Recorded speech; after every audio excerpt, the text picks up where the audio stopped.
What is up, wrestling fans? Welcome to another Pay-Per-Viewpoint edition of the Smark Moment Smack Talk podcast. It's time to talk about Crown Jewel coming up this weekend. We're going to run down the card, give you all the preview stuff that we normally do here, a list of the matches, the predictions on who's going to win, and so on and so forth. I am Tony Mango. I've got with me Robert DeFelice.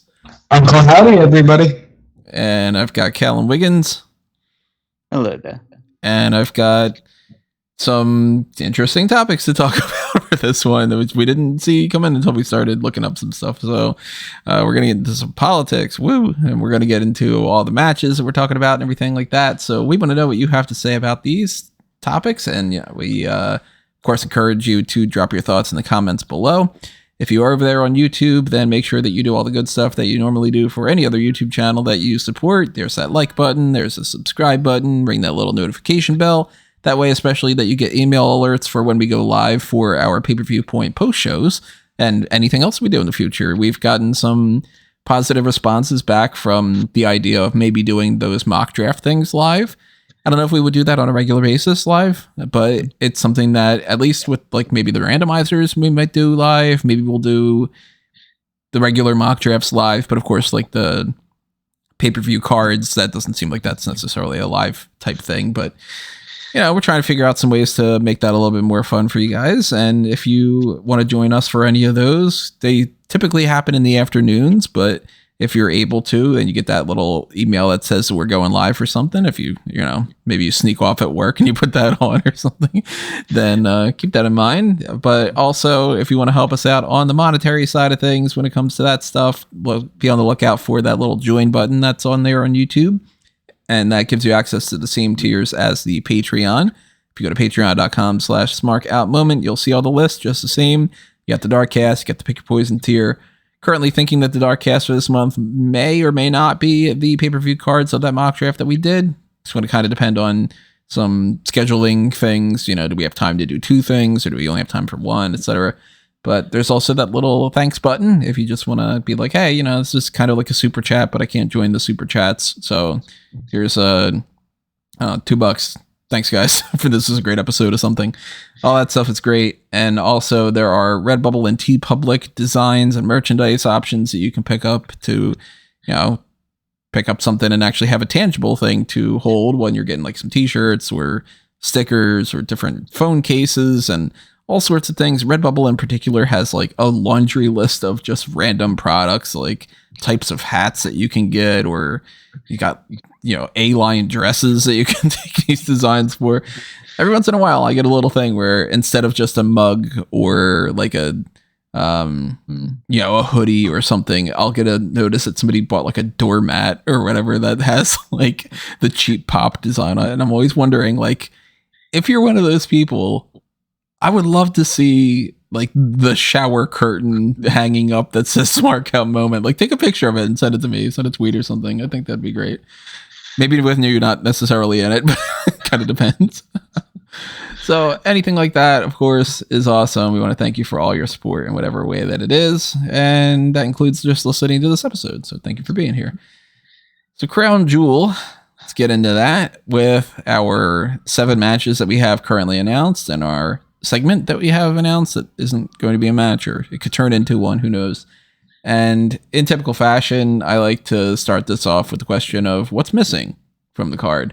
We know, of course, certain people are always going to be missing. You're not going to see Sami Zayn, for instance, pop up on this, and people that are injured are not going to pop up, but there is still room for another match or two to be added to the card. And I'm wondering if you guys have any ideas of what you could see, what you would like to see.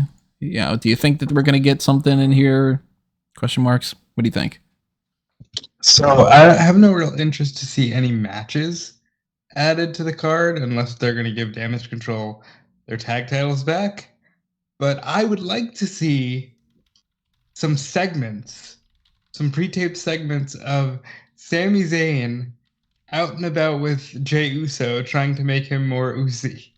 Since he can't be on the card, he's the most over thing on the in the company. I think he should be on this show somehow.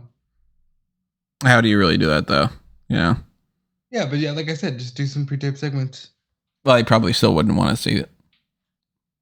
Remember how they did with like the women at first, where it's like you couldn't even run a promotional video package with the women that were on screen. Yeah, and then Carmelo was drinking water and people went nuts.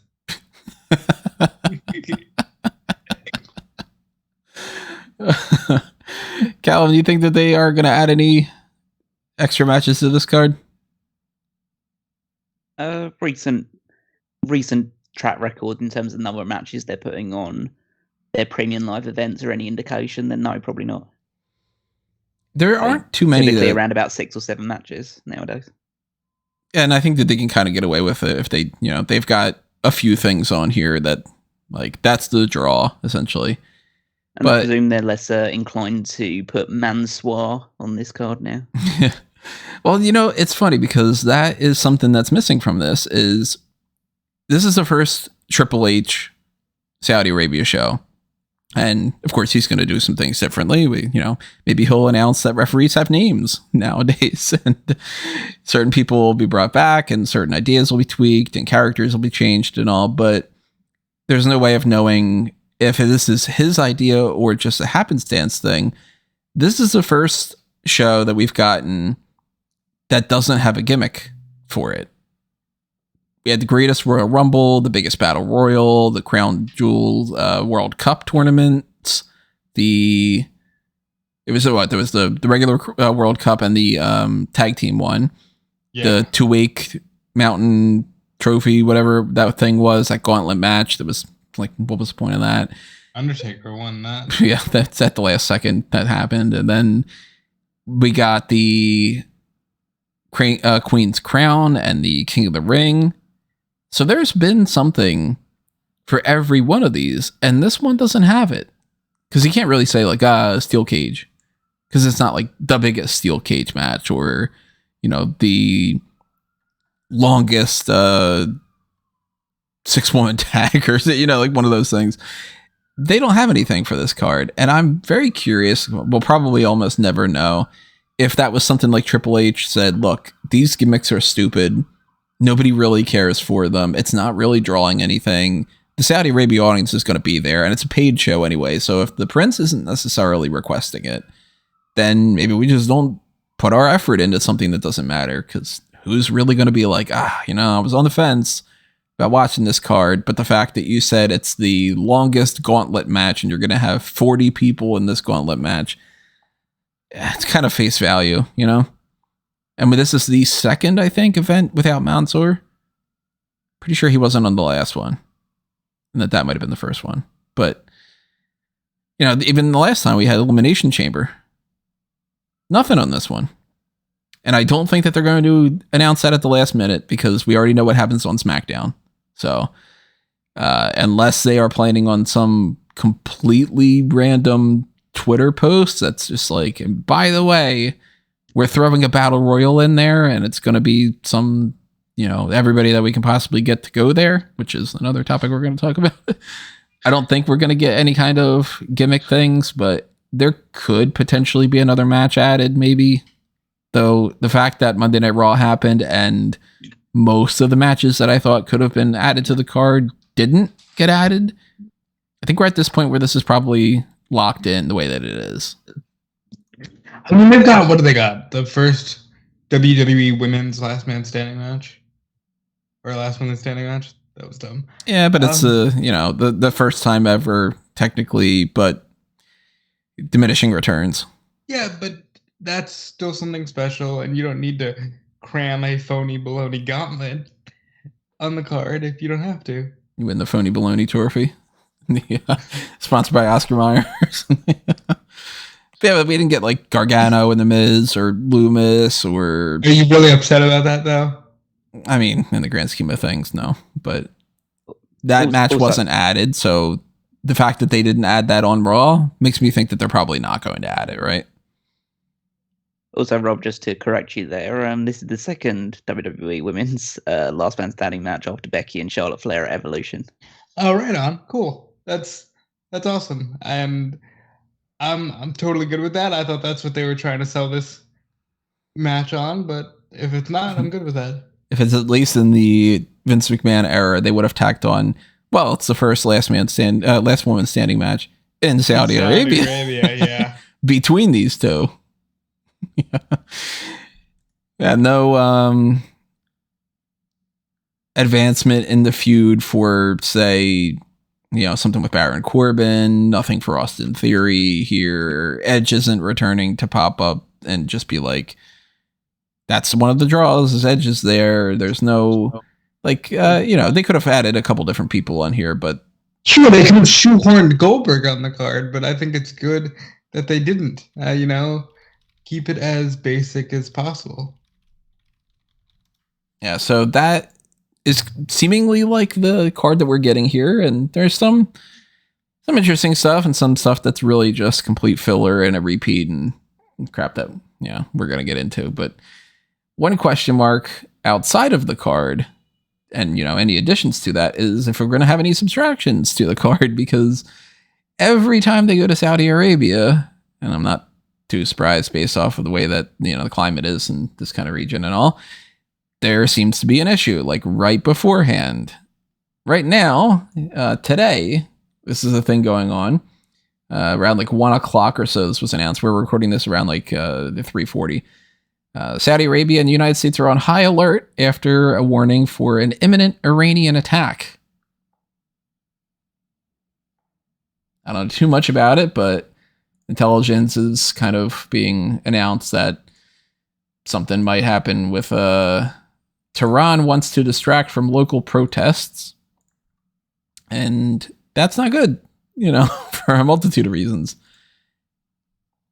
You think that there's going to be anything that comes about from this of people going, you know what, I really don't want to go over there. I don't feel safe. And we had like adjustments to the card, or the WWE ends up even going like, look, it's not safe for any of us to go. So we're going to pull this and we're going to do something else.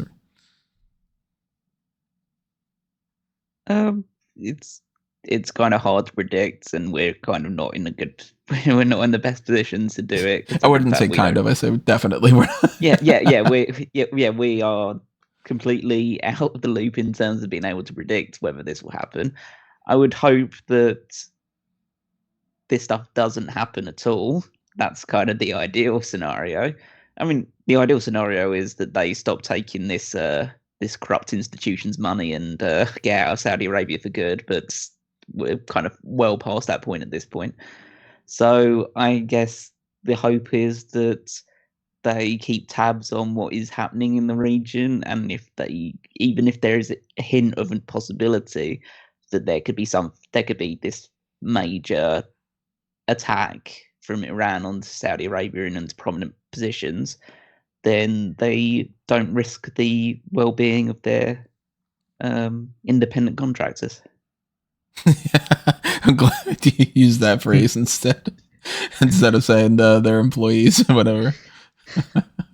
Yeah, we're not political experts in any way, but it doesn't sound good, and hopefully they're able to get in and get out as quickly as possible, and this doesn't cause any major issues for the talent or their families or anyone, quite frankly. Yeah, I don't want to hear about anything like that one time. I forget what show was it. Was Super Showdown maybe?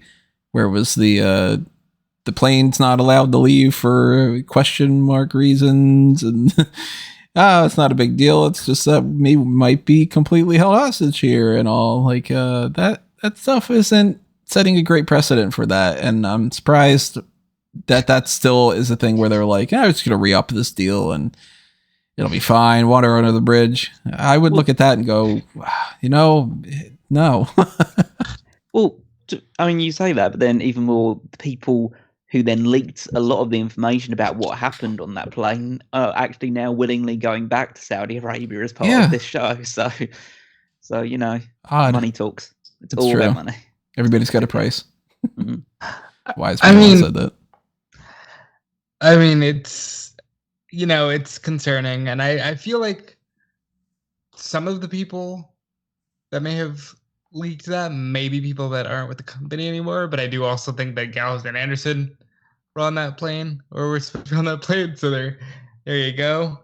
But as of right now, this is from the Wall Street Journal. It says Saudi officials said Iran is poised to carry out attacks on both the kingdom and Erbil, Iraq, in an attempt to distract attention from domestic protests that have roiled the country since September.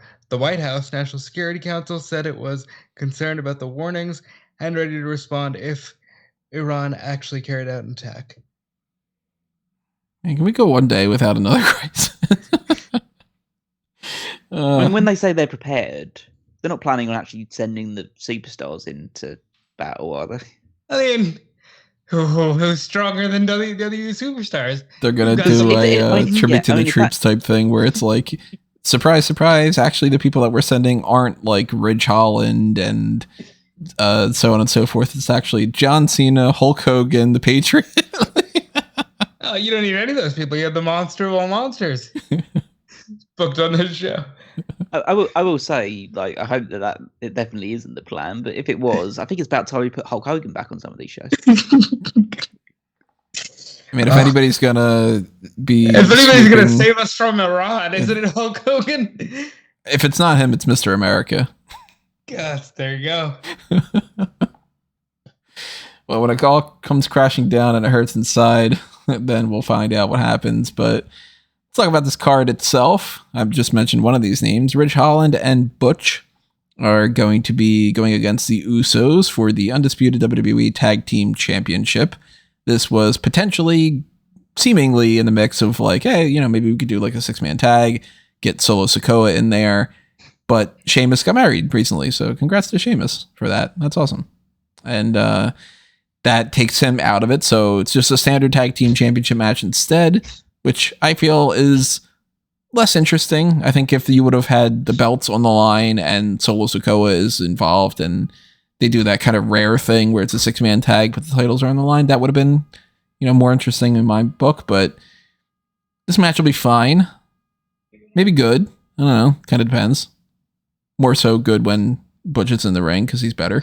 Yeah, I'm gonna say 3 out of 4 of these wrestlers are at the top of their game, so yeah, should be all right. And I don't expect the title to change hands whatsoever. Well, no, I mean, we're inside of a week and a half until they break the record. Really? That close? Wow. Yeah. I don't know if I like that. I like the New Day having the record. Well, interesting note. I mean, Demolition holds the record for the now retired Tag Team Championship. New Day technically holds the record for the Raw Tag Team Championship, which they will keep. And the Usos have already broken the SmackDown record, but this will just, you know, usurp all tag team title reigns ever because they've been SmackDown champions for almost 500 days.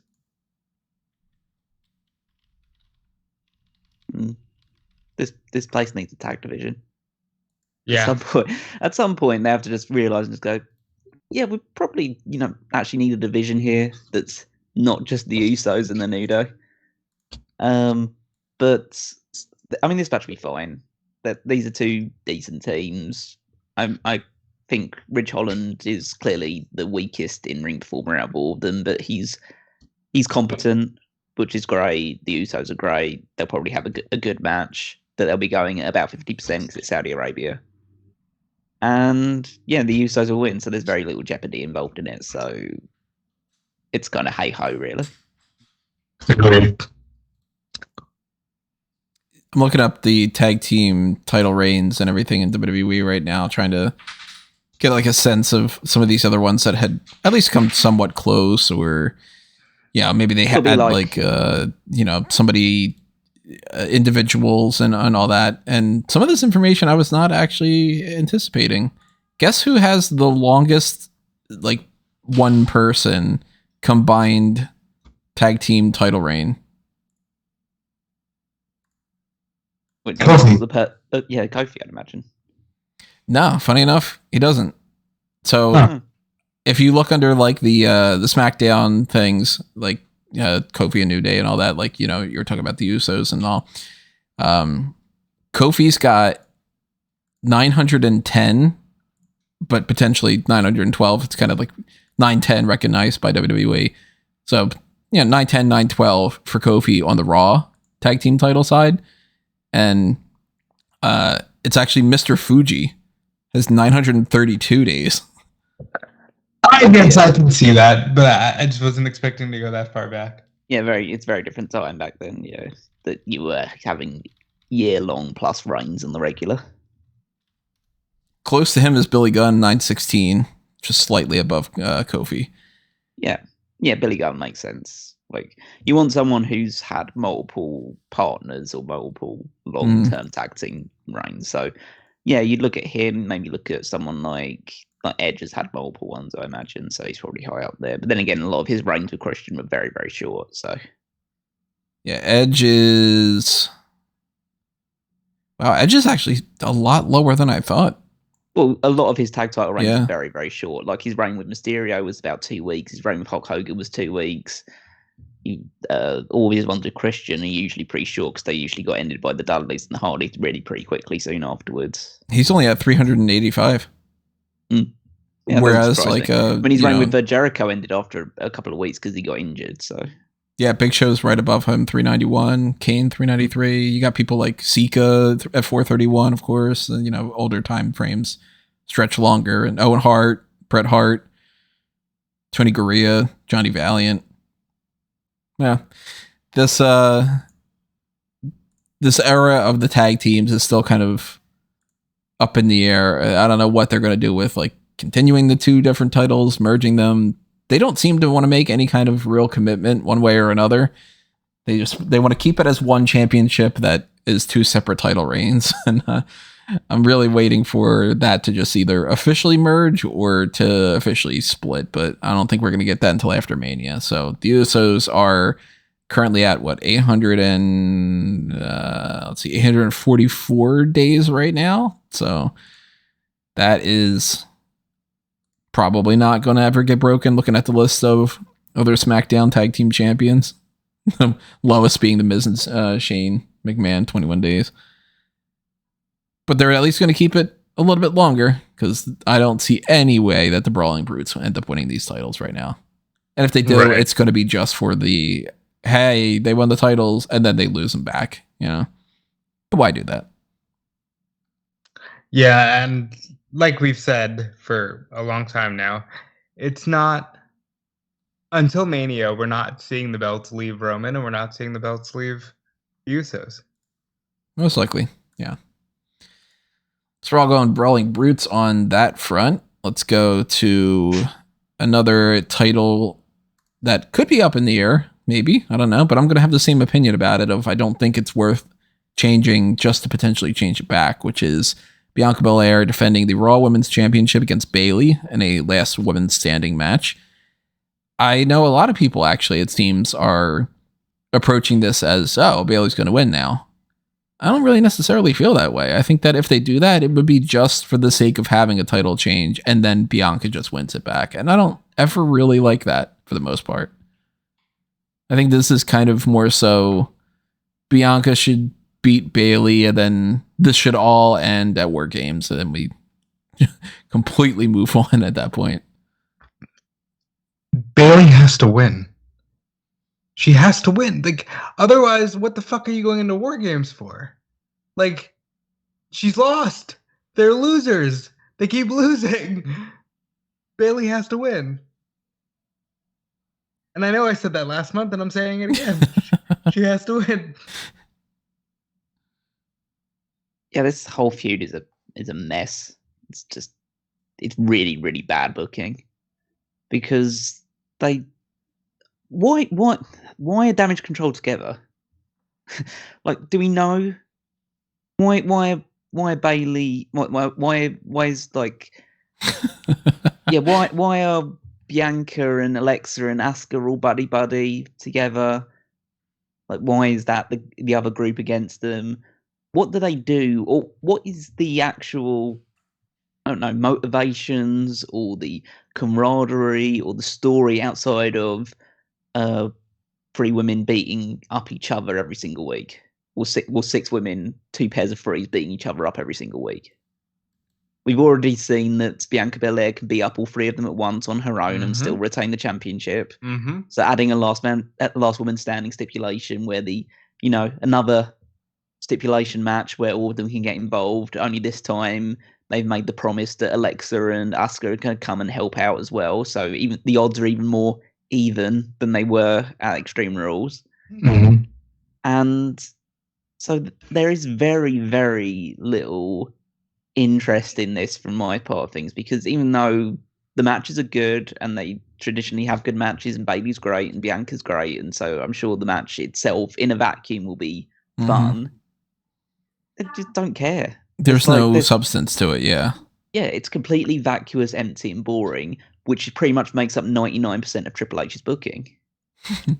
I think that, and I said this last month when she won, I think they're running the risk of Bianca becoming like a John Cena type. I think it's going to get to a point where people feel like, fuck, she can't lose except for in non-title tag team matches where she doesn't get pinned or something. Right, just an excuse to either help her lose so she can win the title back, or she's in a tag match, so she's not really losing anything. And look, it's great. Sometimes you do need to smash people over like that.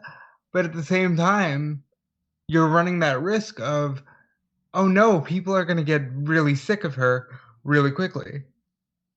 I mean, there's absolutely no problem with Bianca having a long title reign and being a dominant champion. Just want her to have stories.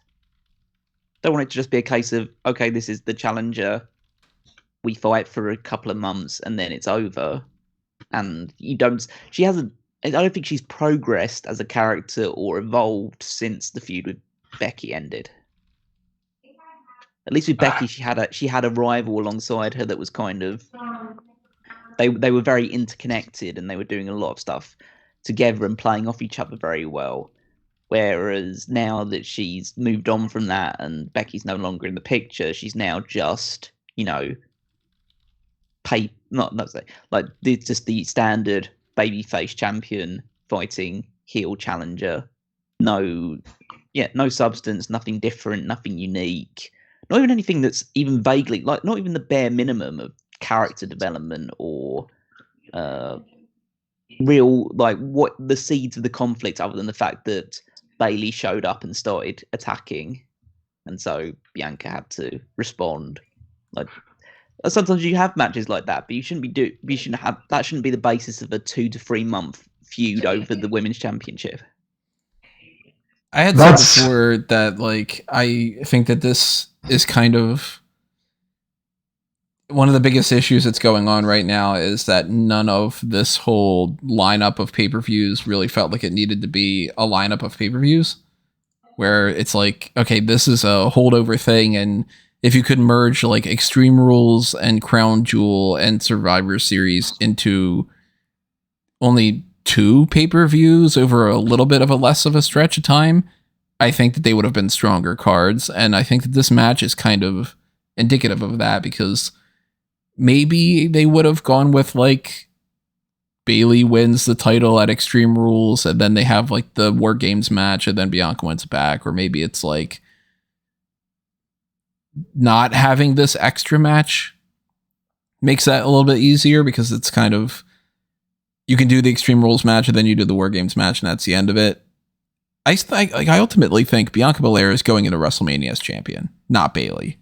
So if they do change the titles, it'll be just to try to give something to War Games, and then Bianca just wins it back, and then it ends up being all right, well, that was kind of pointless. It's just to check another thing off.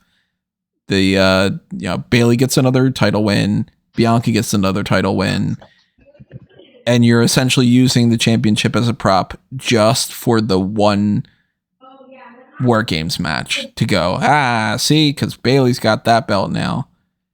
And it's almost more reactive than it is actually booking anything. It's just, look, we need to put the belt on Bayley because this has no more fumes to run at it from anymore. It's their fault for being in that position. They could have gone with any number of other things. maybe they pull the trigger on the Nikki Cross thing a little bit earlier. And maybe instead of it being Bianca and Bayley over and over and over again, maybe Nikki Cross gets brought into Damage Control and she starts making some waves, and then it's Bianca against Nikki here.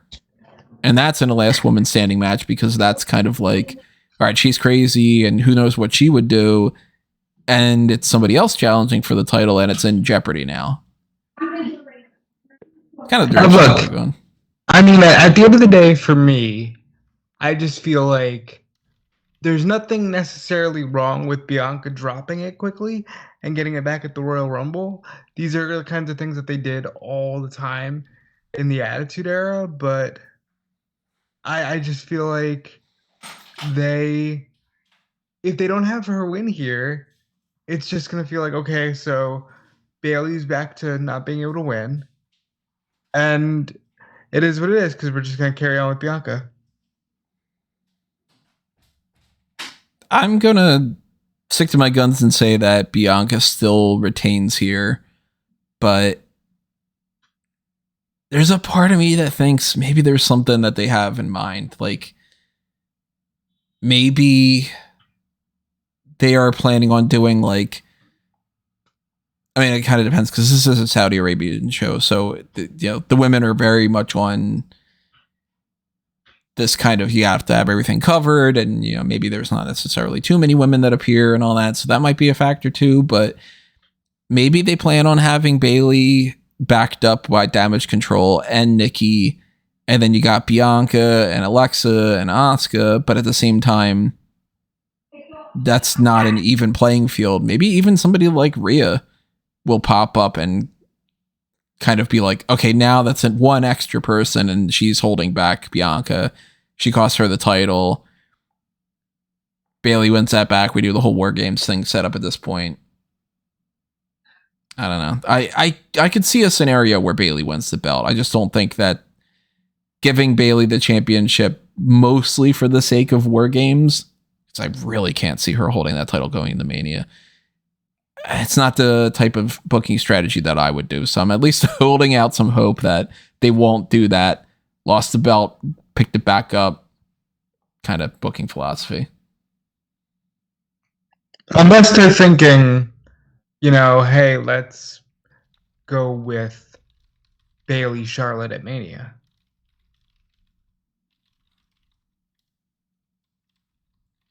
I don't think Bayley and Charlotte makes as much sense as Bianca and Charlotte. I'm so used to saying Becky and Charlotte. Did I say Bayley Charlotte? I meant Bayley Becky, because Bayley did just do an interview where she was like, I've never actually feuded with Becky, so that's something I'd like to do.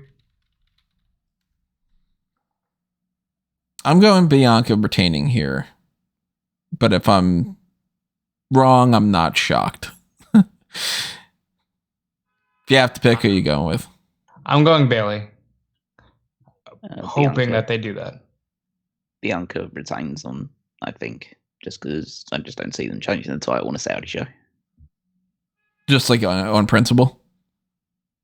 No, I just think that Bianca's more over than Bayley is in Saudi Arabia, so they'll just have her win. This is not a match on the card, but it's an advertised segment. Bray Wyatt will be there, which I don't want to be that guy, but if I got to be that guy, I'll be that guy. I'll be that guy if you want. If you don't want to be that guy, who the fuck cares? Okay. Yeah, it's kind of annoying that they're doing the same thing again, right? 3 fucking weeks. I gave them 3 weeks because they've run out of chances. They've burnt through the goodwill of saying like, oh, we need to slowly build this up with Bray Wyatt. Who the fuck is this guy in this really stupid, ugly mask that doesn't even look good? Like, it's meant to looks like some sort of human thing, but it just isn't.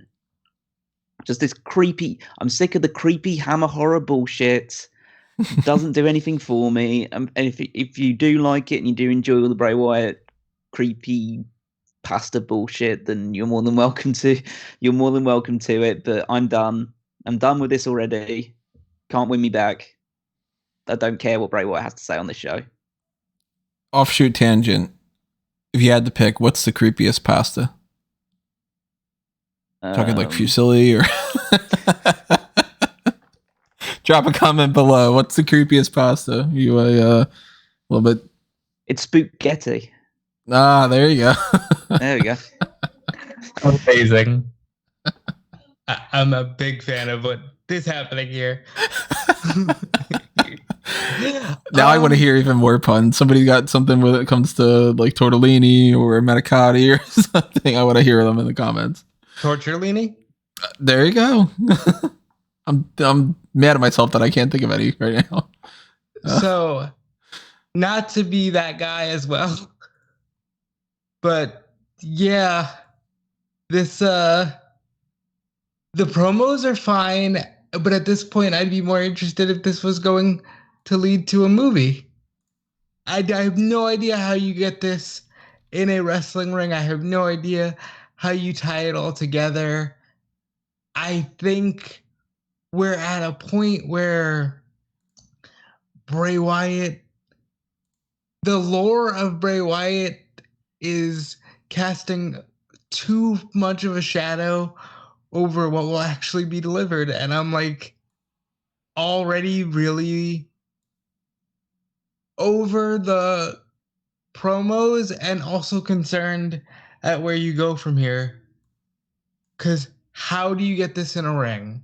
How do you do any of this? And I really think, and both of you can tell me if I'm wrong, but I think if you just gave people like normal Bray Wyatt at this point, they'd have been good with it. I think people just want to see the guy Bray Wyatt, like Bray Wyatt do, a little bit of stuff because he's got the lantern, he always has, but I don't think we need the lore of the funhouse and all this other stuff. It's very creative and they're trying their asses off. I'm not saying that it's like a complete dud. I'm just saying it's nothing that I want to see end in a wrestling ring, in a wrestling match at some point right now.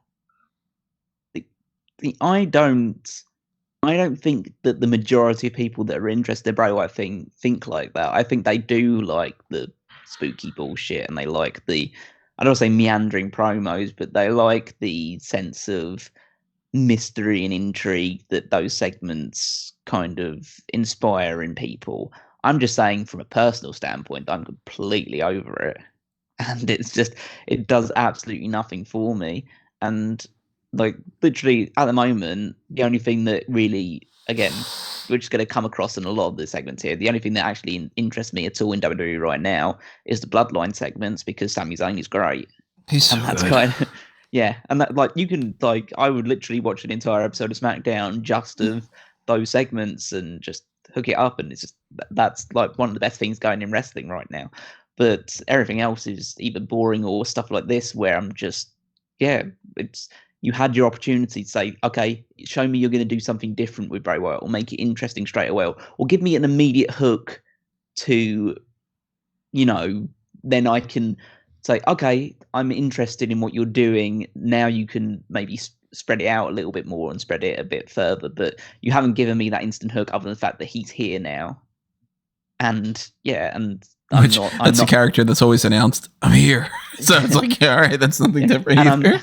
And I'm not impressed with the guy in the silly mask. So either guy in the silly mask, because now he's got a silly mask and now there's another guy with a silly mask as well. So I'm not interested in either of them.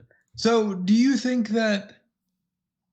what do you think, if you had to say right now, the end goal to this is Uncle Howdy supposed to be another internal fiend or is this another guy?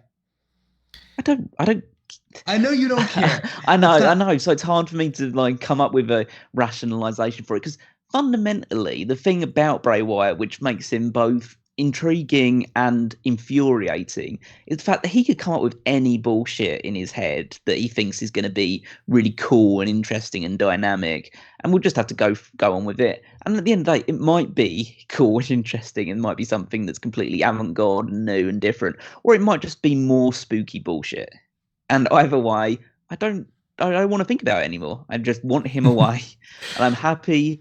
And this is just the absolute affirmation of the fact of thank fuck he didn't end up in AEW. Creepellini, by the way, said Cappellini. Thought it won. So this is something that I've said in the past, and I think that it bears repeating when it comes to why I crap on the Bray Wyatt thing. And people go, "Well, you like Undertaker so much," and it's like, yeah, but there's a difference. It's, you know, the same way that it's like, hey, I'm crapping on Black Adam sucked, but I love other superhero movies because there's a difference in quality.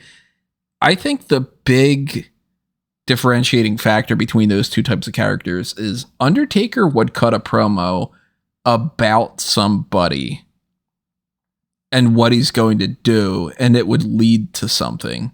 Whereas Bray Wyatt's promos are about concepts that have nothing to do with anything. It's essentially like he's doing slam poetry, kind of. And if you look at like his return, they had something interesting with the fact that he's coming back, and they've got all the, you know, the other characters are like, they're kind of people now. And I've been very adamant that I don't think that there should be anybody wrestling underneath those masks and being like a stable, because I think that it's multiple levels of that's not going to work. But that was kind of like, okay, that's an interesting twist, but where does it lead? And the question's not had an answer yet, because I don't think it necessarily has an answer. I think that they are doing a lot of things for the sake of, wouldn't it be interesting if, and you don't need to really do that. If they would have had at any point of these few weeks any indication to anybody that's feuding with Bray Wyatt, then you can start to unpack those elements and go, okay, so he's calling out who's on the roster right now that would make sense for this. He's mostly a SmackDown star, so if you limit it to that, and, you know, it's against I don't know, fucking Shanky. For all sense, it wouldn't make any sense, but still, I'll just go with the name. And he starts talking about all these cryptic things about Shanky. Then you can be like, oh, okay, so he's going after him, and this is the reason why, and where is this going to lead, and, you know, whatever. But he's talking about himself, and you can't have somebody feud with themselves, because this isn't a circle of like talking about your depression and your feelings and all. It's a pro wrestling thing. You have to have an opponent, you know, to quote Stan Hansen. And I like the idea of him against a few people that we haven't gotten yet. Like, we could get a Bray Wyatt versus Karrion Kross feud, and maybe they go more into the Karrion Kross darker stuff, but we're not. And we can get Bray Wyatt against Roman Reigns if he can do something with it, but he's just going out and going like, hey, it's great to be here. And then Uncle Howdy goes, fuck you, I'm Uncle Howdy. And then that's the end of it. So the only way that makes sense to me is if it's Uncle Howdy versus Bray Wyatt, and Uncle Howdy is somebody else. And the only person that makes sense for that to me is Bo Dallas, which it's weird that his brother's playing his uncle. But if they go with that, then you're still dragging your ass, because maybe at this show, Uncle Howdy comes out and you've got Uncle Howdy standing in the ring and Bray Wyatt standing in the ring. And the whole hook is supposed to be, aha, see, it's not Bray Wyatt. It is a different person. And that's why he keeps popping up at the same time. Now we're going to show the re-footage of that again on Raw. Now we're going to show the footage again on SmackDown. And on SmackDown, he'll cut a promo about how the thing happened. And then it's like, okay, 4 or 5 fucking weeks. Can they attack each other? Can they do something? Can this lead somewhere? The issue. That's the issue right there. It's the fact that, okay, look, in fairness to Wyatt, it's only been 3 weeks, right? But it's the idea that they keep replaying the full segment on Raw, and then you got to see it again, and it's, oh my God, what is this? Now, we haven't even gotten into like, okay, what does he actually say here? Maybe this is where they have Uncle Howdy show up in a ring, so you can just get to the point where they're different people. So then you at least know there's a match coming.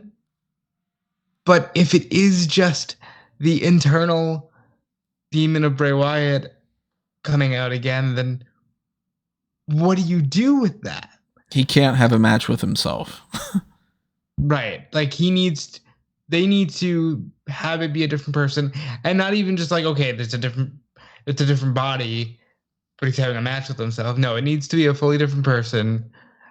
As far as the content for Crown Jewel, I would assume that he's got to have some kind of PTSD moment that last time he was in Saudi, Fiend lost to Goldberg and everything went to shit. Yeah, I mean, they could go in that way.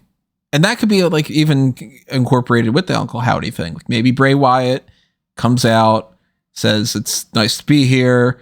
You know, last time I didn't have a really good time when I was in Saudi Arabia. Goldberg kind of kicked my ass and whatever, but I'm trying to make myself better and whatever. And then like the lights go out and they do all that kind of, hokey type stuff. And then you get like the red lights come back on and now Uncle Howdy's there and, he's like, again, probably like, fuck you killed the world or whatever he keeps saying. But that'd be great if that's what it is. It's like, yeah, fuck you and such. But it has to be something like they have to fight. If we're going to get fake Undertaker versus Undertaker from SummerSlam, or we're going to get fake Kane versus Kane and just apply that to the Bray Wyatt thing, it has to be a match. It can't be an inner struggle because that's a fucking movie. And yeah, Vince McMahon thinks that you're making movies. It's not the same thing. I don't want the Century and the Void in pro wrestling terms for anybody that follows Marvel and they know those characters. That's the only thing I can hope for at this point. But if I'm going with what I think is going to happen, I think it's going to be the exact same shit that we've been seeing. Bray Wyatt talks, Uncle Howdy pops up on the screen, the lights go out, and that's the end of it. And nothing gets accomplished. And we're back to the, okay, Bray Wyatt, come on. Let's get to it. That's my goal. That was all of our goals. So that's a segment that's announced. Nothing on the tapings for SmackDown has spoiled anything from that. Maybe they have like a pre-tape thing that they were going to air or whatever, but mostly SmackDown was just sort of like, hey, that's that Rey Mysterio match we were talking about, and so on and so forth. But let's move to another one of these matches here. This is Giant versus Giant, Omos against Braun Strowman. And I'm trying to think of another time that there were two people as big as these two against each other. Because they did Khali versus Big Show. That's the only other one that I can imagine, because the height that these two are at, there's not many people that match up to that. Big Show and Khali or and Giant Gonzalez are the only ones that I can really think of. I mean, Commander Aziz technically too, but he's never really gone up against anybody except for Omos. And the level that Braun Strowman is a former Universal Champion, and Omos has been like relatively booked strong. He's had his weaker moments, but the fact that we haven't seen it before makes me go, hey, look, it might be a train wreck. But we haven't seen it before, and it's two giants, so I'm interested. I think it's funny that we couldn't get you on board with Bobby Lashley versus Omos at WrestleMania, but you're on board with this. You know why? And this is as baseline as it can be. Because they're big. Braun Strowman's bigger. You are the definitive WWE fan. This match is fine. They're doing it in the perfect setting. I think doing it in Saudi works. It's going to be a lot of oohs and ahs. And sadly, I think Strowman wins. And where do you go with Omos? Nowhere,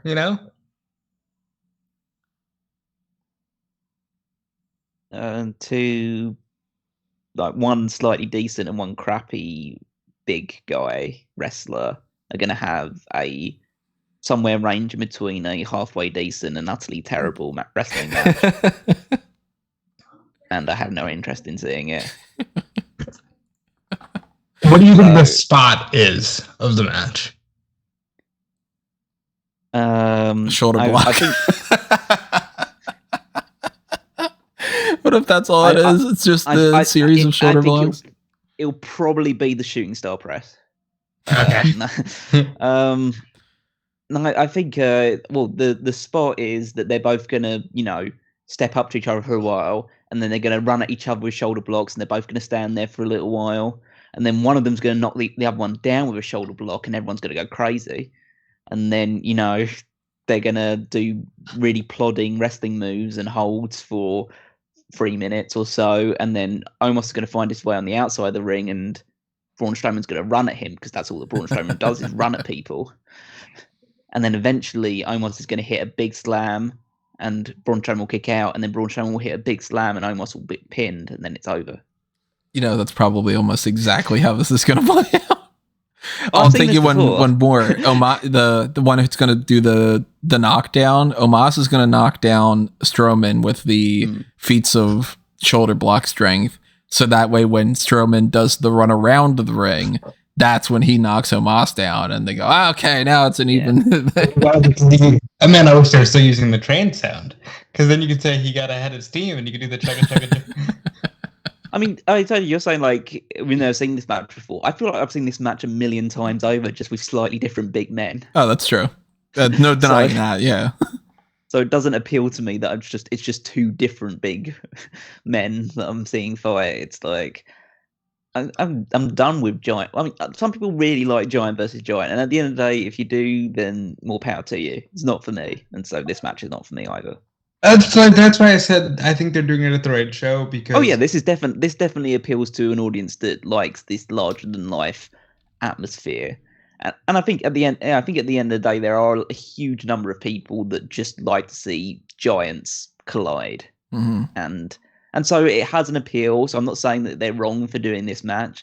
They're just saying that if they wanted to appeal an audience of me, then they failed with this one. Yeah, I mean, if you're more on the Kurt Angle side, this is not the match for you. No, I imagine that they are going to do something like, because the last time, it's not really Big Show and Karl, but Strowman versus Big Show is the last kind of real giant versus giant thing they did. Although they did do, they did Omos, Aziz. Commander Aziz, didn't they? Yeah. So they've done that, which was bad. So, but Strowman versus Big Show, they did do things where Strowman nips up and stuff like that. So I'm sure what I kind of just want out of this, just for my own perverse pleasure, is them to do that Big Show Kane match where they decided to do kip ups and float overs and drop kicks arm and drags for like 7 minutes. If they did that, then I'm just like, okay, they'll still probably be crap, but at least it was entertaining crap. I've got an idea of how this can work better. About the belt. Yeah, I mean, that's going to work too. You take more than these two big guys and you put them in a big buffet.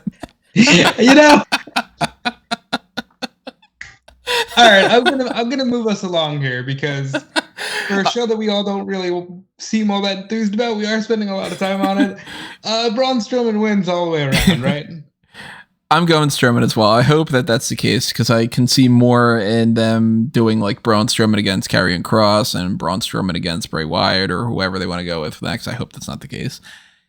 I want Braun Strowman to be in a better position than Omos, because I think Omos is kind of just petering out. Yeah, I'll go Strowman. He's got the more name value attached to him, and he at least has a track record of being able to perform well in main event matches with other people, whereas Omos has basically a zero track record. If you can't have a good match with AJ Styles, you're literally up shit's creek without a paddle. So yeah, I think that Strowman should get the victory. Now there's your gimmick for that up shit's creek without a paddle match, and you have to find the paddle and you win. Oh, that's the evolution of the swamp match. Yeah. That's where he's been this whole time. That'll be the Braun Strowman versus Bray Wyatt in the Schitt's Creek. Find the paddle for the Schitt's Creek match. You go on Google Maps and you're like, where is that Wyatt Swamp in the compound? And it's right next to Schitt's Creek. They fight in Schitt's Creek in a paddle on a pole match. Just real quick, breaking news.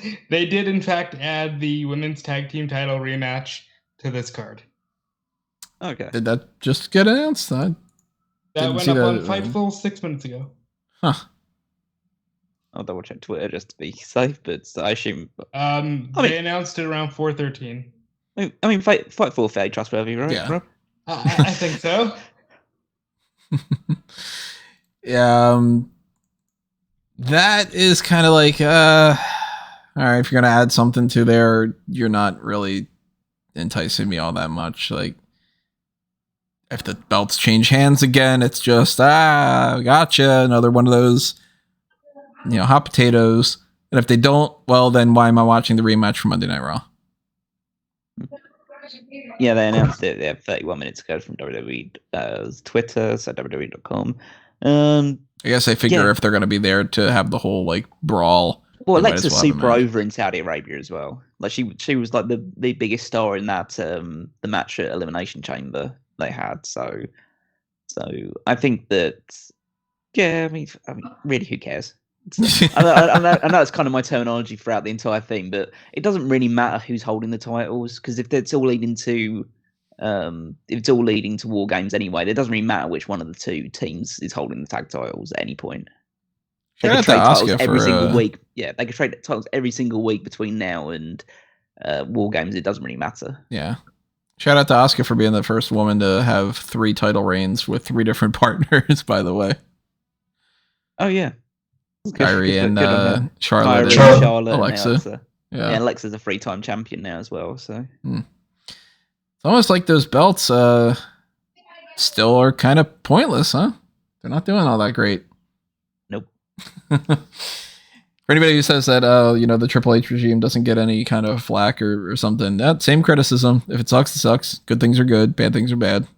And that's not something that I think is going to be a game changer. I don't think anybody that's been on the fence about watching Crown Jewel is now going to look at this women's tag team title match and go, you sold me. Okay, now that's the difference maker. But more women on the card. That's a victory, I guess. So I'm glad they announced it while we were still here.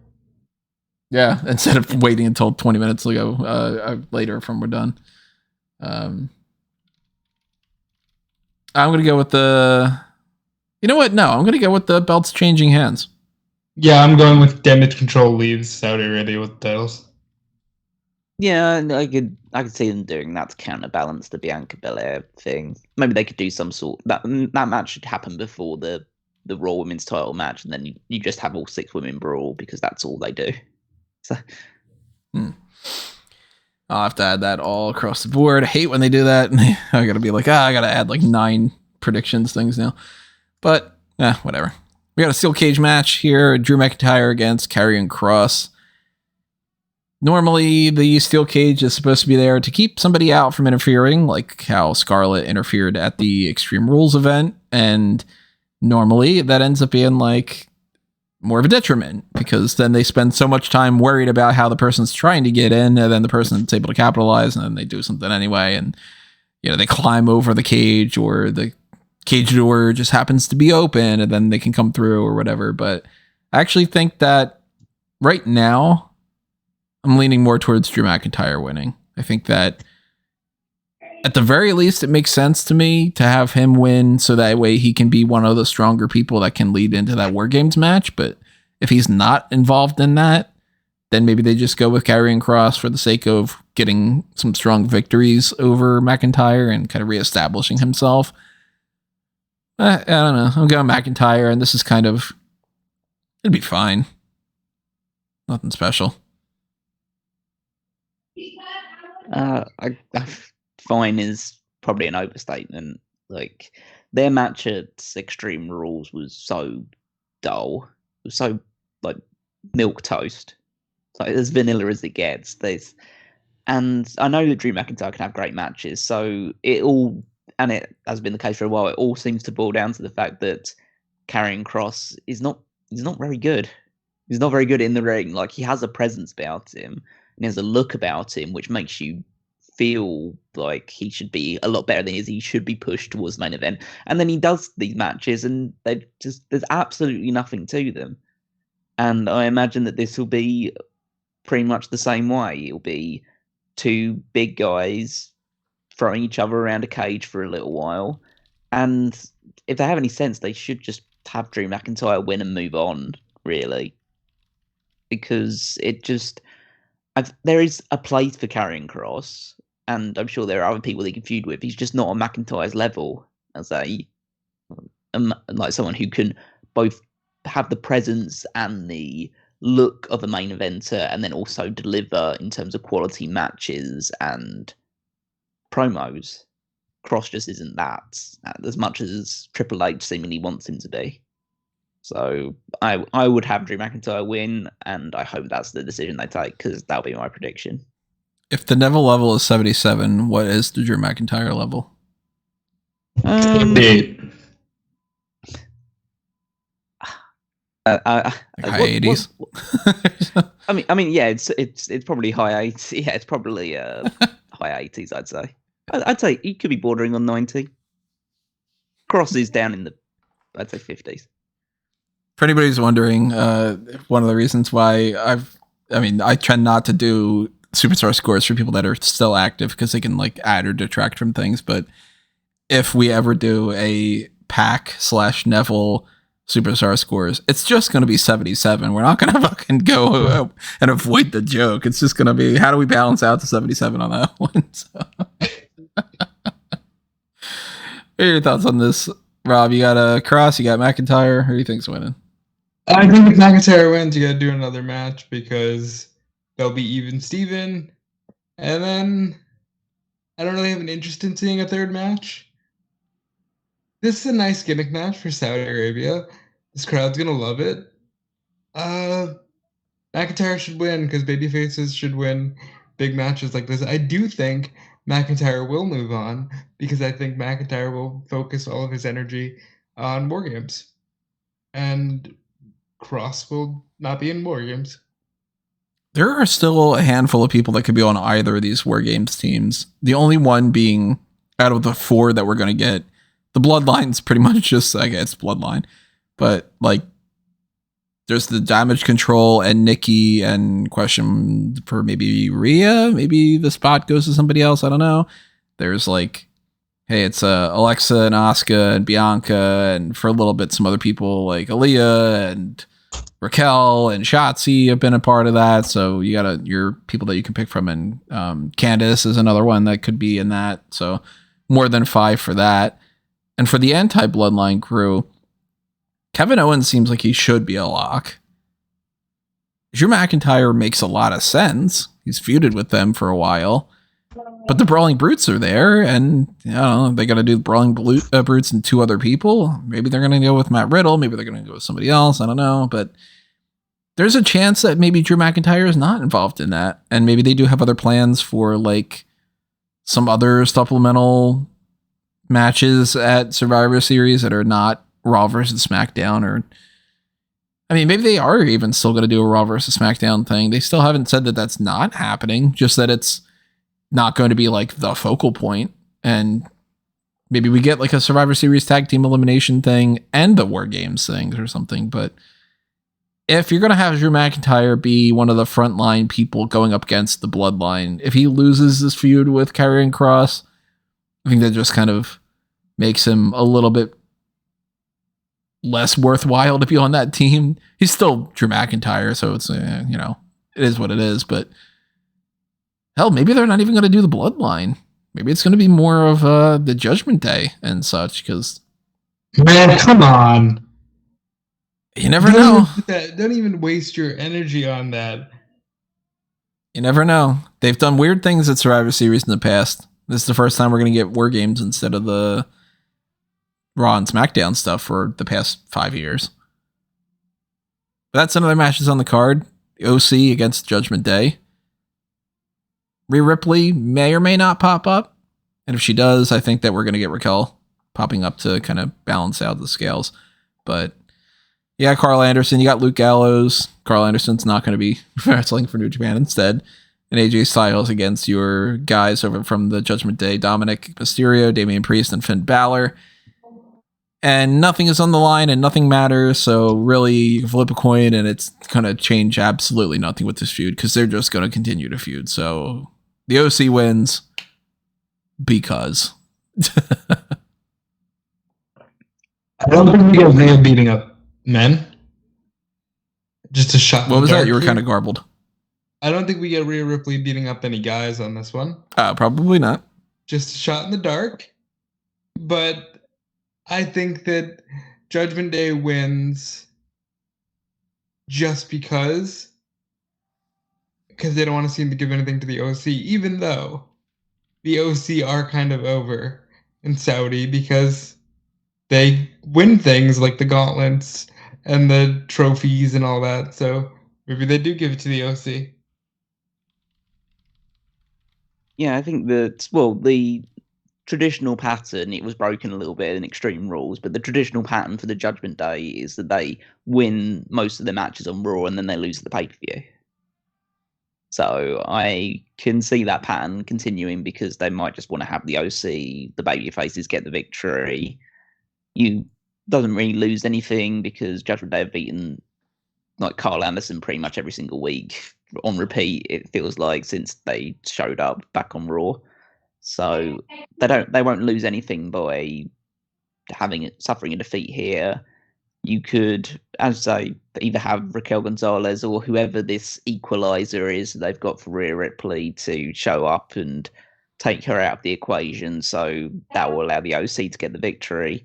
But either way, I'll just go with babyfaces winning. It just makes more sense if you want to elongate this and not just say, yeah, Judgment Day just better. Let's move on. You know what? I'm gonna go ahead and agree with you. Babyfaces win. It's one of those matches that really just does not matter. So, I mean, that's literally the whole card, bro. For the most part, I mean, at least when it comes to like the main event, there's a title on the line, so it's something. But here's a match that Callum's most interested in, but it ultimately still really doesn't matter, which is Bobby Lashley versus Brock Lesnar. And my glass half full guy doesn't watch anything but the pay-per-view point of view would be, oh, look at that. That's a big name against big name. Two big guys. And that should be kind of fun because they've had their MMA backgrounds and such. I understand. But then the glass half empty guy who actually watches all the shows and analyzes things and has a job about that goes, for the third time this year, we're getting these two against each other. And this time, there's even less going on. For the second time this year, because they only fought at the Royal Rumble. They won. That's first of all. And they didn't wrestle at day one. Well, they wrestled in a 5-way. Yeah. So it was. Yeah, and Brock Lesnar didn't touch him. He couldn't get him. That was or Lashley couldn't get Lesnar. It was one way or the other. They didn't have them touch.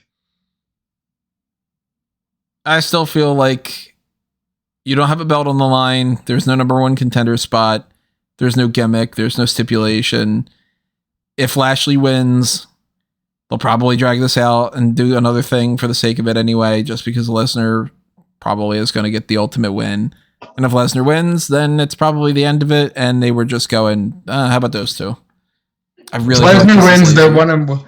If Lesnar wins, they're 1-1. So I think that you do get another match somewhere. But I think it'll be fun. This angle was a really fun angle, and I'm just gonna address this now. If my audio has been shit this entire podcast, I apologize. We have been trying to work at it, but it's just not working. If you've been hearing me typing, that's me going, yeah, we're still having this issue. Yeah, so apologies for that. That aside, I think this has been the most fun thing Brock Lesnar's done in a while. I like when Brock Lesnar's just like, yeah, fuck you, I want to fight. And then the other guy's like, okay, fuck you, I want to fight too. And they fight. It's like it's the opposite of the Bray Wyatt. I'd much rather that than the Bray Wyatt stuff at this point. Like, it works for me. Will it be a finisher fest? Sure. Will Saudi Arabia completely eat it up? Absolutely. Mm-hmm. Brock Lesnar wins. I think they have a rubber match somewhere down the road, and I'm holding out hope for a WrestleMania fight pit, but I won't hold my breath. Yep, so, I mean, this match is the one that I'm most interested in just because the two names involved, and they're both great names, and they're just going to beat the shit out of each other for about 10 minutes, and that'll be great. So, yeah, it's going to be a bit finisher spammy, but these are two guys that will literally throw most men around like ragdolls, colliding in the middle of the ring. And yeah, we saw it at the Royal Rumble, but I think that there was I don't know. There was something missing on that one. I think just now, because it's just these two, there's no alignments, there's no NDP involved, there's no championship on the line or anything. It's just two guys who fancy a fight with each other and they're just going to beat the shit out of each other. And that is what I watch wrestling for the most part to see. And I think that these two will probably have one of, if not the best match on the card, just for sheer, like, entertainment value of, if you like to see like a 300-pound man get suplexed around the ring multiple times, then I haven't got the match for you. And I think that Lesnar will win because it is Saudi Arabia, and Lesnar is tantamount to like a god in Saudi Arabia from a WWE perspective, because he wins most of the time and he's a larger than life character. But if it was me, and again, maybe they do a rubber match either at WrestleMania or just somewhere down the road, I think you have Lashley come out top on this feud. Just because if you had let's say you did have Lashley win this match, that's a ready-made challenger for Roman Reigns next. That's Bobby Lashley. Like, because you're not going to do Brock and Roman again unless unless it's the fact, it's a new era now, we've got a new company in charge, so we're going to do Brock and Roman right this time instead, like in a new creative regime. But I think you have Lashley win, and then he is ready-made to not necessarily be the one to take the title of Roman, but he's as credible a challenger as you could possibly have at that point. Just for like a Royal Rumble match or something. Yeah. Yeah, I can see that. And realistically, we don't talk about this much, but we never really know when Brock will just be done. Like, maybe he puts over Lashley and goes away forever. Who knows? I'm still holding out hope that instead of this stretching out and being another match at the, next pay-per-views and all that going forward, and then, hey, look at that, it's WrestleMania and we're going to do it again. Especially if they end up saying, we're going to do it again, and there's no fight pit or something, because I'll be like, God damn it, stop it. Stop it with the whole, that match, but you're saying it again. It's never going to be a point of view that I'm going to have is like, yay, rematch with nothing else. I am still holding out hope that we're going to get something like Logan Paul against Brock Lesnar instead for Mania, which makes me go, probably Brock will just win this. And if that is the plan, which there's been no indication, of course, to really go for, it's just me thinking important star against important star. That makes a lot of sense. Then I think that Brock probably does end up winning with that, and they just move on, and Bobby Lashley just takes a hit for the sake of it. But if by any means the goal is to position Bobby Lashley in a better spot, to have like Lashley versus Roman at Royal Rumble, or to do anything along those lines that you would think would make sense. I mean, Roman and Bobby Lashley is a match that makes a lot of sense. Then I think that he has to win. But I am leaning a little bit more towards the idea that that's not going to happen. I don't think we're going to get Lashley Reigns until after WrestleMania.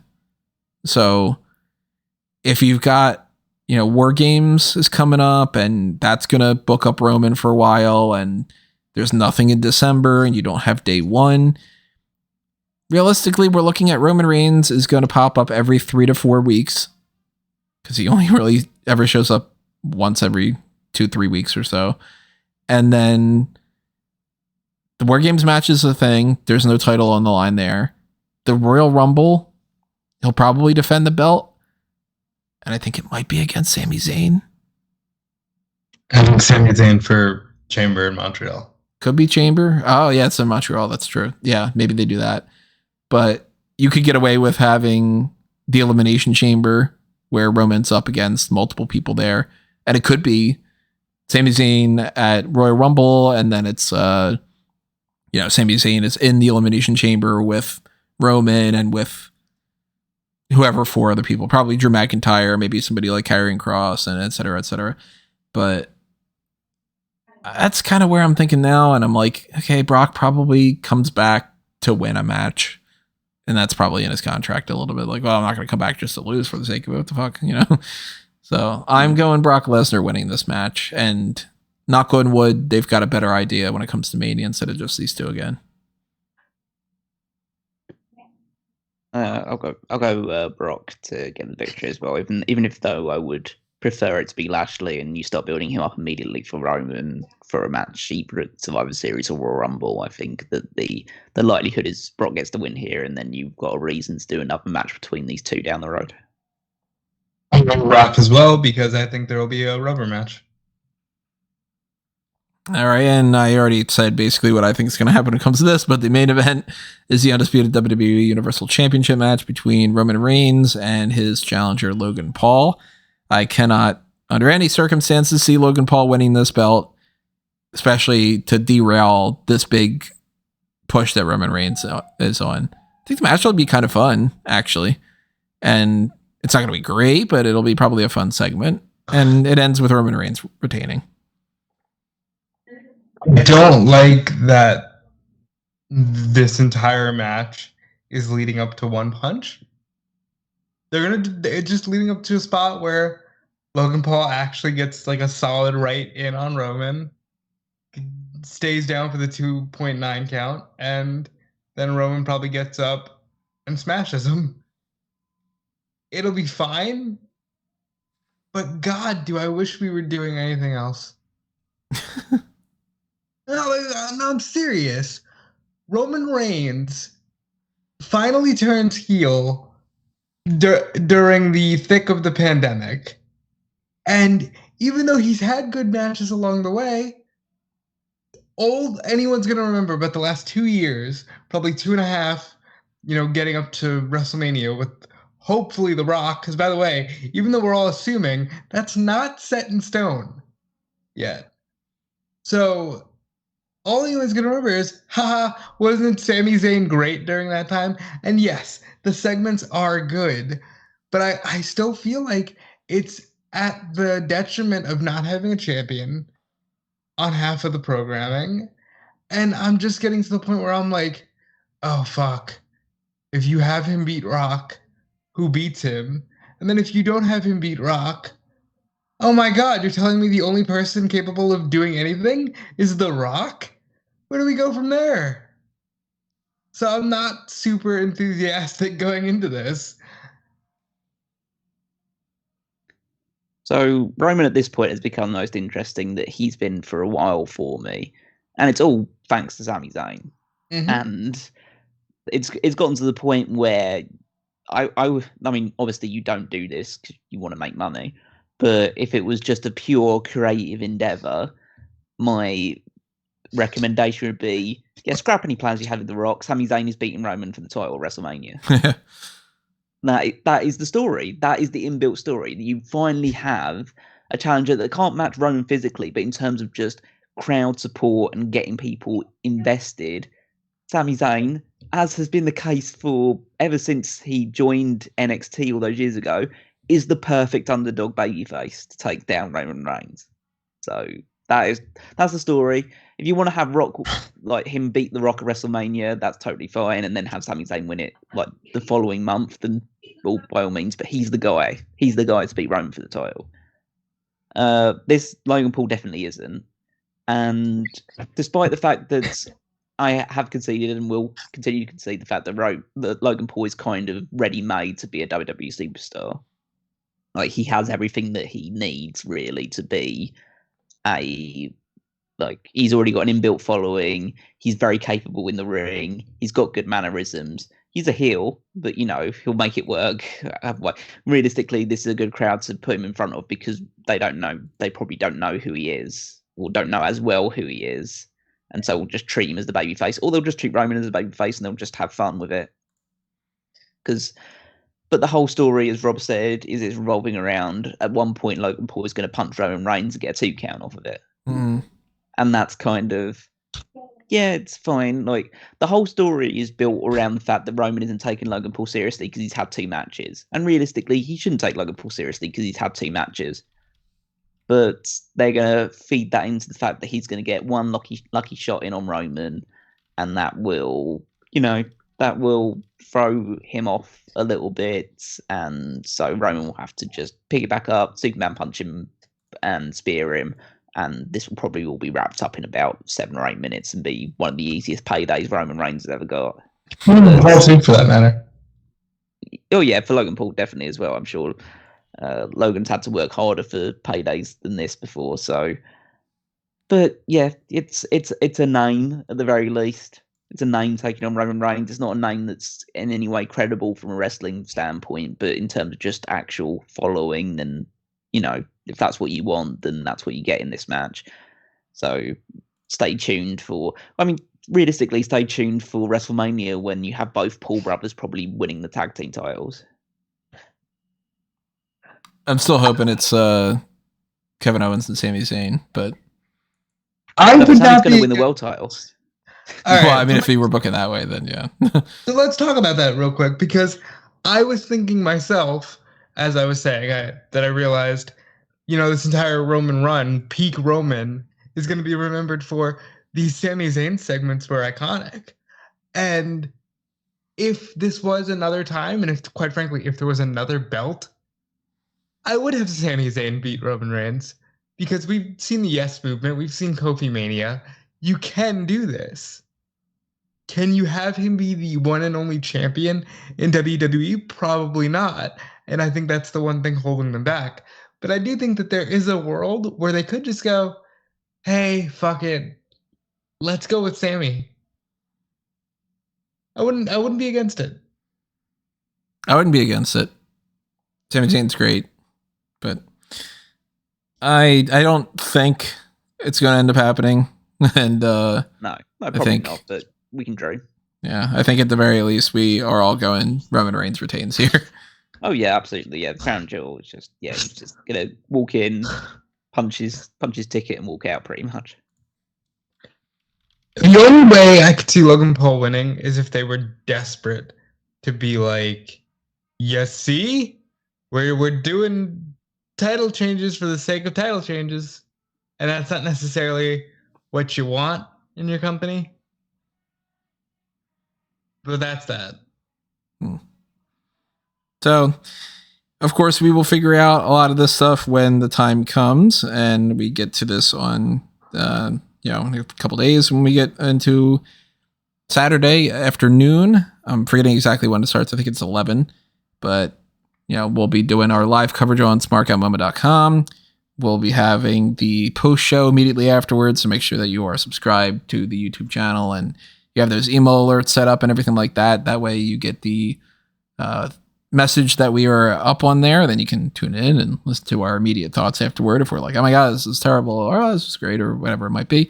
Maybe it's another one of those instances where it was like, oh my God, Crown Jewel sucked. I highly doubt it, but it is what it is. So over the next few days, if there are any updates, we will address them on the hot tags on Friday.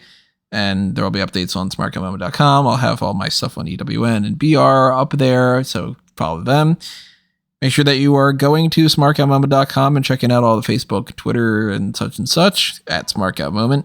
Go to fanboysanonymous.com and check out whatever is happening over there. And go to amangotree.com and see a collection of links, all including those and unrelated things and my personal accounts and such. Very handy dandy little list that's going on there. And you can find me at Tony Mango all over the place. Verified for now until this Twitter thing ends up going, hey, Tony was not allowed to have that for too long, and I ain't paying fucking $8 or $20 a month to keep that blue check mark. The hell with that. I got it already. That means I count. So, that's what means more to me than anything else. So, stay tuned for all that, and make sure that if you are going on a following spree and liking all these things and stuff, that you help out what these guys are doing and check out what they've got on social media and stuff, and check out all their links and all that. Rob? Yeah, you can follow me everywhere at Dude Felice. There is a link tree that we made during the hot tags on Thursday night. That was a fun experience. Again, I want to apologize for any audio issues if you heard those. You can find all my work on Fightful. You can find all my work on WrestleZone. And you can find me contributing to the Triple Threat every week on Smark Out Moment. And you can also find Callum Wiggins on Smark Out Moment as well.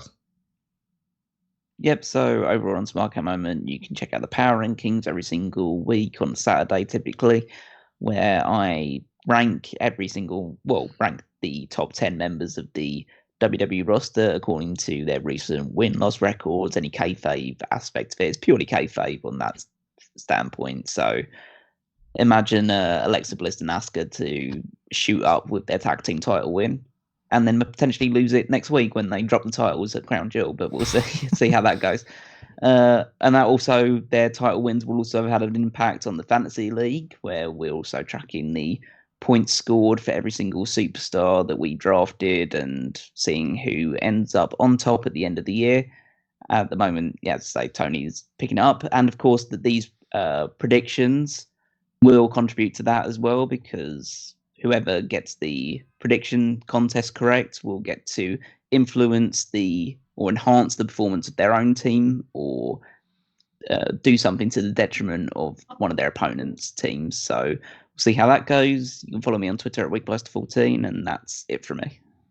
That's it for all of us in this edition of the Smark Moments Smack Talk podcast. But we do have the hot tags coming up this week, and potentially the fantasy card for the stuff that we did with the mock draft. I'm still not entirely sure if/when we are recording that, and if/when that'll be on the regular channel or posted just on the Darkcast. So that's why I always say stay tuned, and you will get more information about that when I can tell you. But in the meantime, thank you for listening to this one, and we will see you with whatever it is that is coming up next. Enjoy yourselves. Stay safe.